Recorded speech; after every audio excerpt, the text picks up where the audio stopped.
You ever carry a sentence in your bones? Not a threat, not a curse, just a quiet sentence someone said to you once like they were doing you a favour, but it carved something into you so deep it never fully healed. Mine came wrapped in a coffee mug and a half smile. I was 19. Standing on the porch of my parents' house in my freshly pressed cadet blues. The morning sun caught the silver buttons like medals, and I remember thinking, this is it, this is the day they finally see me. My father, Douglas Rourke, retired Air Force colonel, stepped out with a steaming mug and handed it to me like it was part of some unspoken ceremony, and then he said it. Sweetheart, not everyone's meant to be exceptional. Some of us are here to support the ones who are. No sarcasm, no cruelty, just a matter-of-fact delivery like a mechanic explaining how a car part works. I smiled. I actually smiled. But something inside me cracked, and that crack never quite healed. It just got quieter, like a leak you stop noticing until the house floods. We were a military family, but not the kind you see in feel-good reunion videos. Our walls were covered in shadow boxes, not baby pictures. There were medals, framed commendations, a folded flag from my grandfather's casket, and silence. So much silence. My mother, Miriam, served as a combat medic in Desert Storm. She didn't tell bedtime stories. She recited field protocols. My little sister Bethany? Oh, she was born for this world. Blonde, sharp, charming in that polished officer way. She could fold a uniform blindfolded and give a 3-minute speech that'd make you cry and stand at attention. And me? I was the one who read manuals under the covers, who memorized formations not because I wanted approval, but because I wanted to matter. I thought maybe if I earned my place the right way, I'd finally unlock the version of family I'd seen in TV shows. Laughter, backyard barbecues, someone asking, "How was your day?" So when I got into the academy, I didn't tell anyone right away. I waited until my acceptance packet came, just to prove it. I laid the letter down on the dinner table like a trophy. Bethany barely looked up from her salad. My mum said, "That's nice," like I'd told her I found $5 in a coat pocket. My dad nodded, no hug, no handshake, just don't make the family look soft. I kept telling myself it was just tough love, that I was being too sensitive, that some families showed love with silence and structure.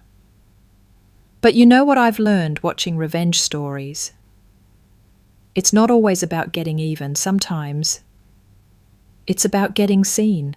That first year at the academy was brutal, physically, mentally, emotionally, but I held on to one thing, the idea that once I graduated, once I walked across that stage in full dress uniform, my parents would come. They'd sit front row. They'd stand for the anthem. They'd clap. But they didn't. They sent a congratulatory email.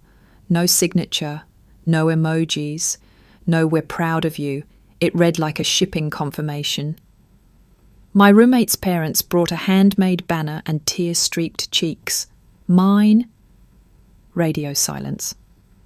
I remember walking back to my dorm alone, watching other cadets hug their mums, high-five their dads, take photos that would end up framed above fireplaces. And me? I took a selfie with a vending machine in the background, just to prove I existed. That summer, I came home for a weekend. Bethany had just been accepted into officer candidate school, and there was a small celebration, cake, balloons, the works. I wore my cadet jacket, sat at the edge of the room, smiled when appropriate, spoke when spoken to. No one asked about training, no one mentioned graduation. At one point, a family friend asked who I was. Bethany said, "Oh, that's Lynn. She's in admin stuff now, I think." I wasn't even offended. I was tired. That night, I folded the jacket back into my suitcase like it was evidence in a trial I never got to testify at. The thing about being left out isn't that it happens once. It's that it keeps happening again and again in smaller and smaller ways until you start editing yourself out too. You stop calling, stop offering, stop hoping.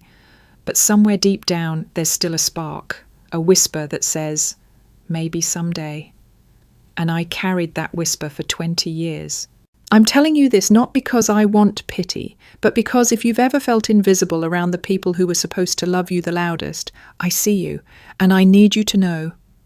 Sometimes the loudest revenge isn't vengeance. It's being everything they said you couldn't be, and walking into the room so silently. They have no choice but to stop and stare.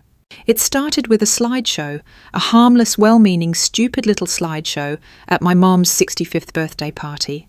The kind of party that required a rented tent and Costco trays the size of bathtubs. Extended family flew in.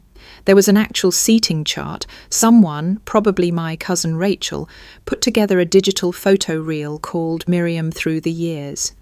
It was set to some soft piano instrumental that tried a little too hard to make everything seem warm and nostalgic.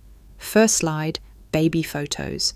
Then high school graduation, wedding day, new house, first baby, and on and on. Bethany showed up in nearly every frame.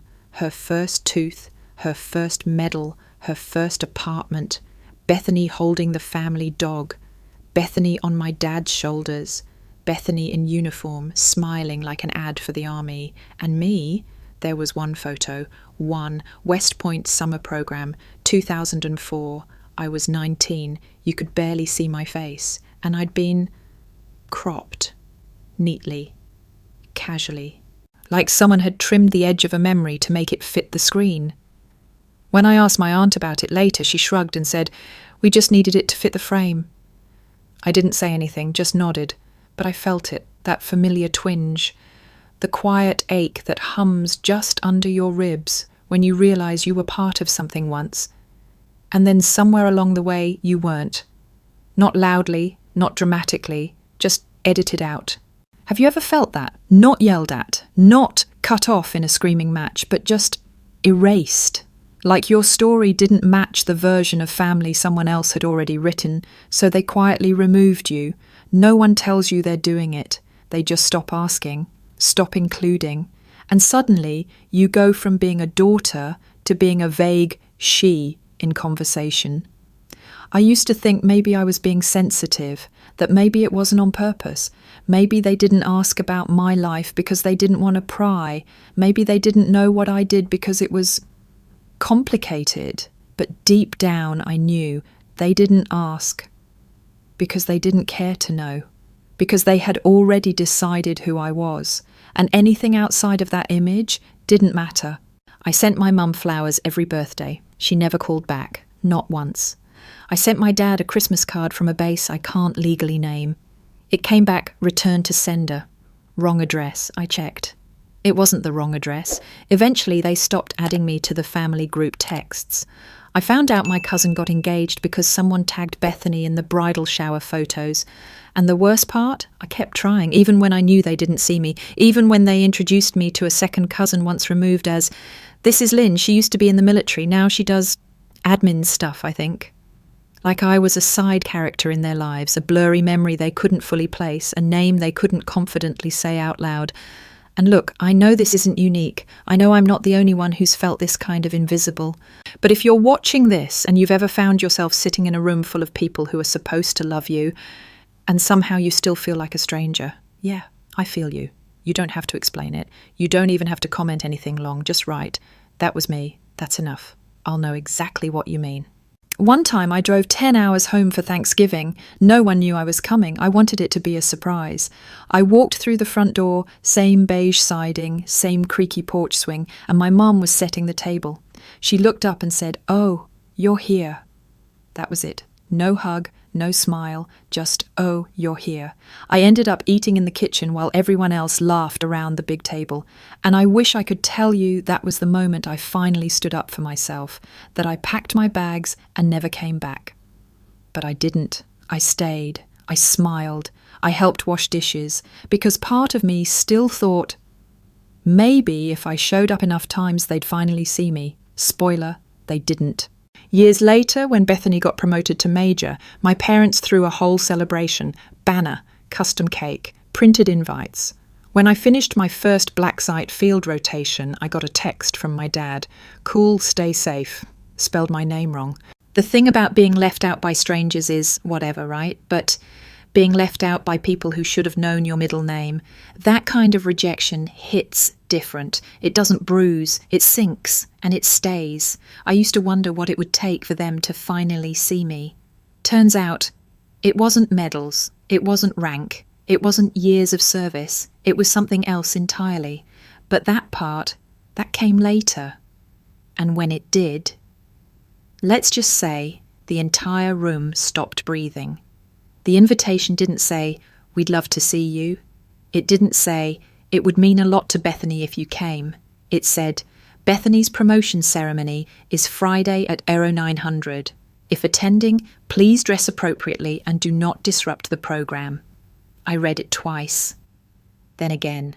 No "Hi, Lynn," no "Hope you've been well," just rules, expectations. It read like an HR memo, like I was being invited not as a sister, but as a potential security risk. Still, I packed a bag.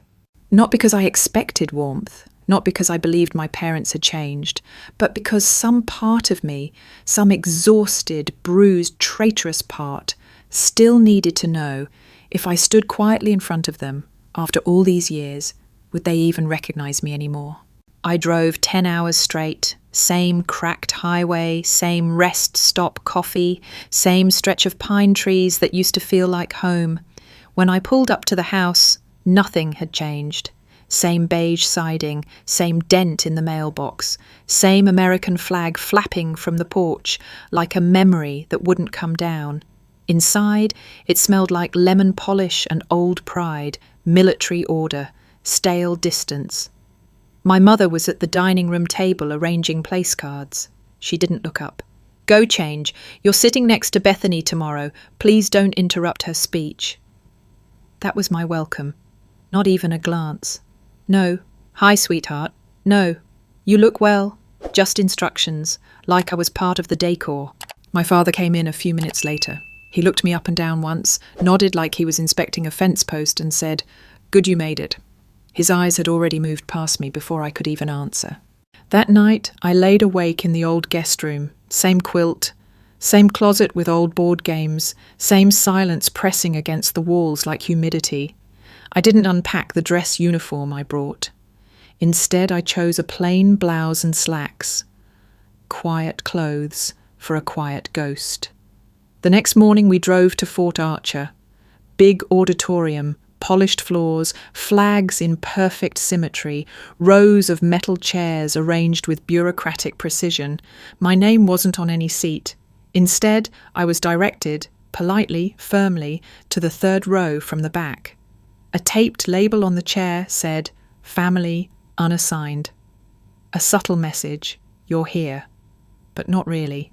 Up front, Bethany gleamed in her uniform, shoulder square, jaw set, every medal aligned. She had the look of someone who'd rehearsed every second in the mirror, humble enough to seem likeable, confident enough to seem deserving. When she took the podium, I expected nerves, a pause, maybe even a mention of those who helped her. Nope. She launched straight in. Service, honour, duty, perseverance. All the right words in the right order. She spoke like a press release, like a campaign, like someone who knew she was being filmed.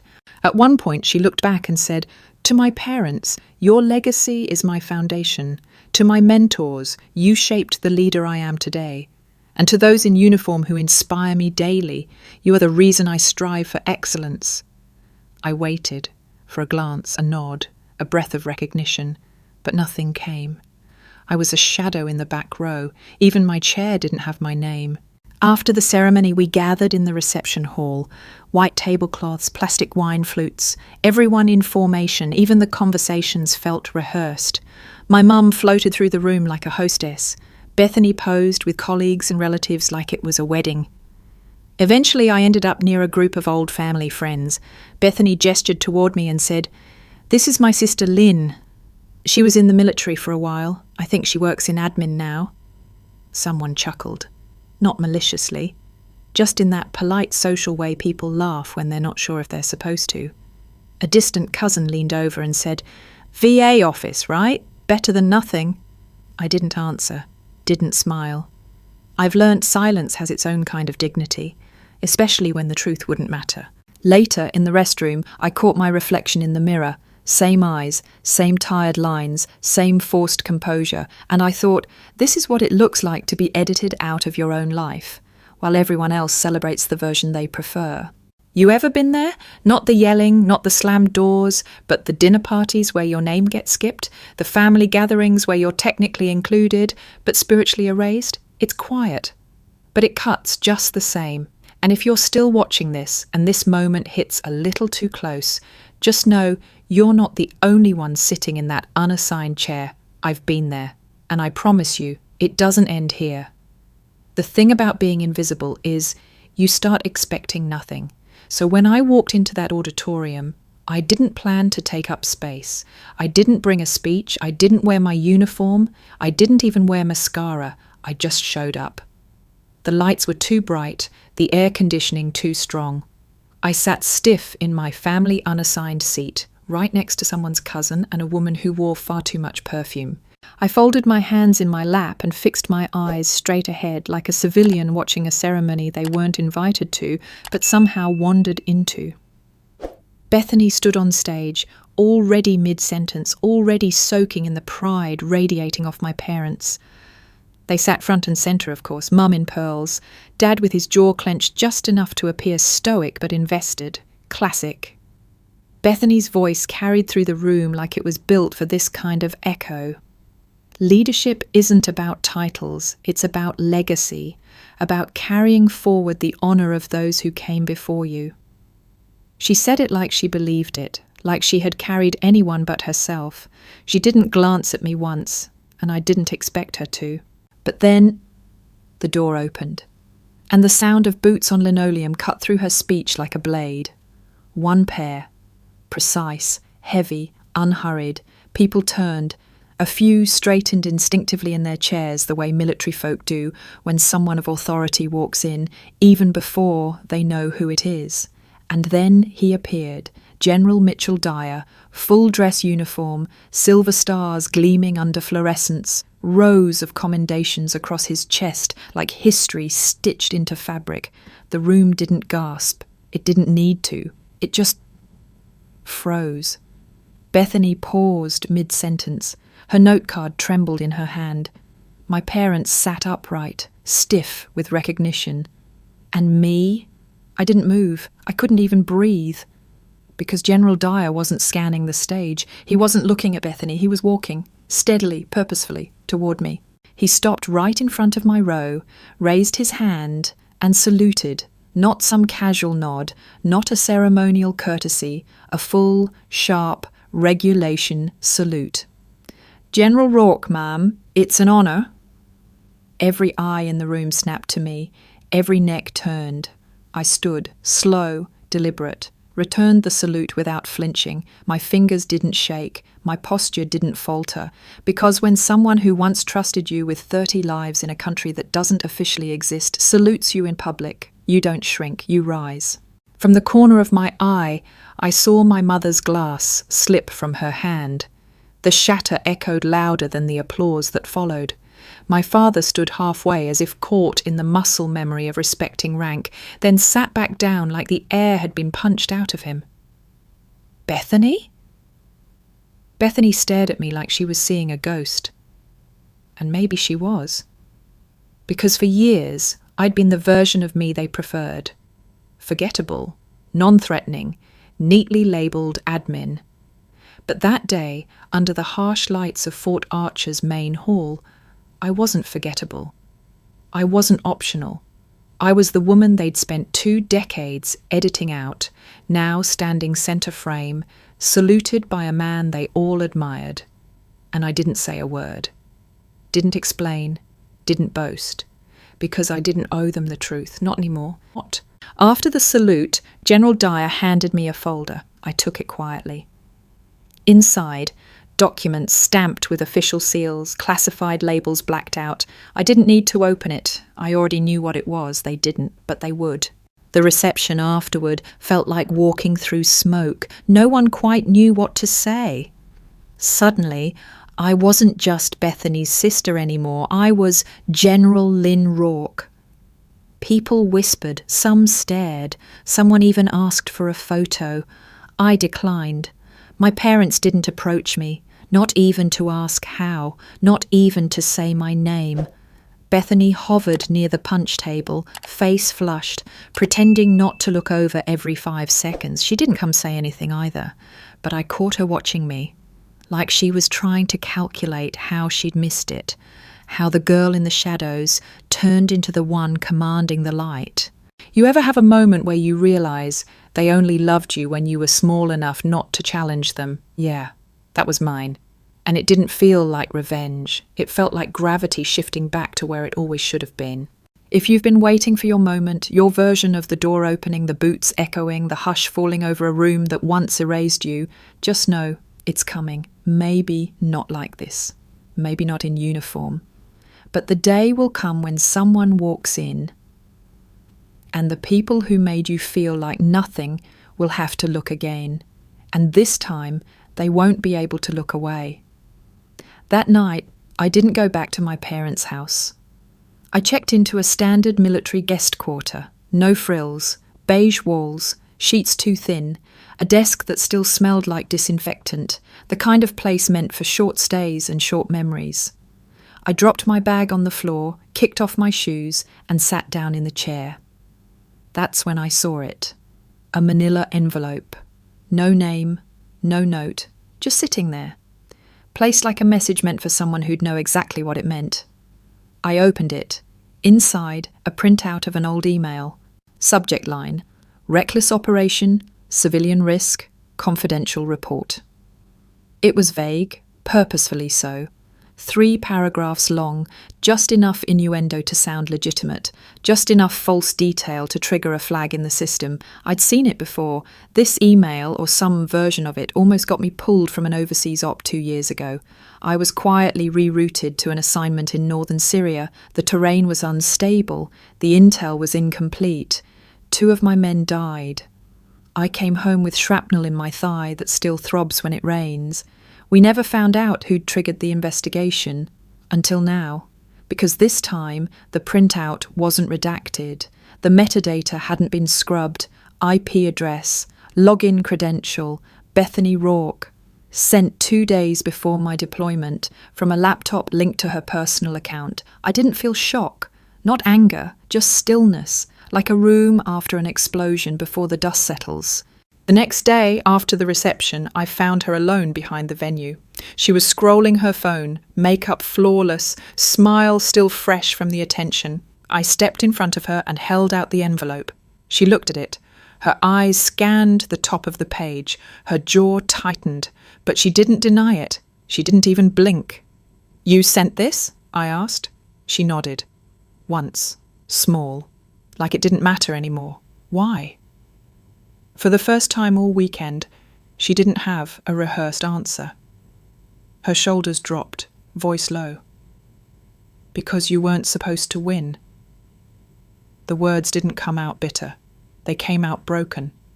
You left. You disappeared. You didn't stay, didn't do it their way, and still, somehow you mattered more. She looked down, swallowed hard. "I did everything right. I followed every rule. I stayed. And they still talked about you like you were some legend, like you could do no wrong. I couldn't stand it." I stared at her, not with hate, not even disappointment, just the kind of quiet that happens when you realise someone you loved the version of you that lost. "You didn't kill me, Bethany," I said. She looked up. "But you pushed me into a place people don't usually come back from." Her mouth opened like she wanted to say, "I'm sorry," but no words came. "I didn't think it would go that far," she whispered. "That's the thing," I replied. "You didn't want to know." There was no fight, no dramatic screaming. I didn't tear up. She didn't chase after me. I just turned and walked away, envelope in hand. And for the first time in years, my heart felt quiet. Not healed, but quieter. Because betrayal doesn't always come in explosions. Sometimes it comes in whispers, in the click of a keyboard, in a sister's silence. I used to think the worst pain was being forgotten. It's not. It's being remembered just enough for someone to try and erase you for real. You ever been betrayed by someone who knew exactly what you'd already survived and still chose to twist the knife? I don't need details. You don't have to type out the whole story. But if this hit somewhere you didn't expect, just let me know with one word, still here. That's all. I'll see it, and I'll know exactly what you mean. A month after the ceremony, I sent 3 emails. No subject line, no explanation, just a time, a place, and the word dinner. It was the same house I grew up in, same driveway where I scraped my knees learning to ride a bike, same porch swing that creaked under the weight of long summers and longer silences. I arrived early, set the table myself, 6 plates, no name cards, no candles, just a rotisserie chicken and a bottle of wine that had lived too long on clearance shelves. This wasn't about presentation, it was about presence. My mother walked in first, casserole dish in foil, clutched like a peace offering wrapped in guilt. My father followed, hands in his pockets, eyes scanning the room like a stranger in a museum that used to be his. Bethany came last.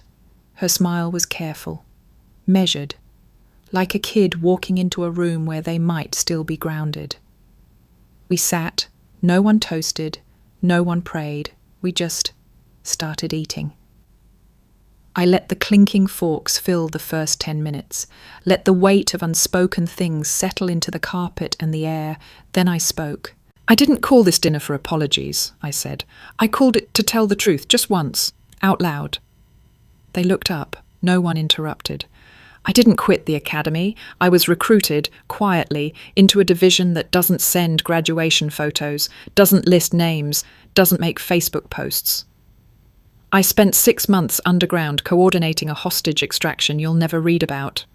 I've given orders I still lose sleep over, but they saved lives, 3 dozen to be exact. I don't say that for applause, I say it because you never asked. My mother blinked hard. My father's hands folded tighter. Bethany stared at her plate like it might open and swallow her whole. Then he said it. "Why didn't you ever tell us?" And I laughed. Not cruelly, but like someone exhaling after holding her breath for 20 years, because you never would have believed me. I reached into my bag and placed the manila envelope on the table, the one with Bethany's email, the one that nearly got me killed. I slid it across, not accusingly, just honestly. I didn't keep this to hold it over you. I kept it to remind myself how easily we can hurt each other when we stop seeing. Bethany didn't speak, but her hand reached out, rested gently on mine. No apology, just weight, just presence, and for once that was enough. Before they left, my dad wandered toward the mantel, picked up an old family photo from years back, one of those beach trips we took before everything fractured. He looked at it a long time. "This one's missing someone," he said quietly. Then he set it down.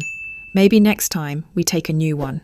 That night, I didn't cry, didn't write about it, didn't replay it in my head over and over like I used to with their silences. I just washed the dishes, turned out the light, slept better than I had in years. Because sometimes closure doesn't come with apologies. Sometimes it comes when you finally take up the space they told you wasn't yours.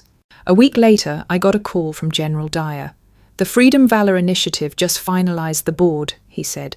"We want you to oversee it, name it, run it."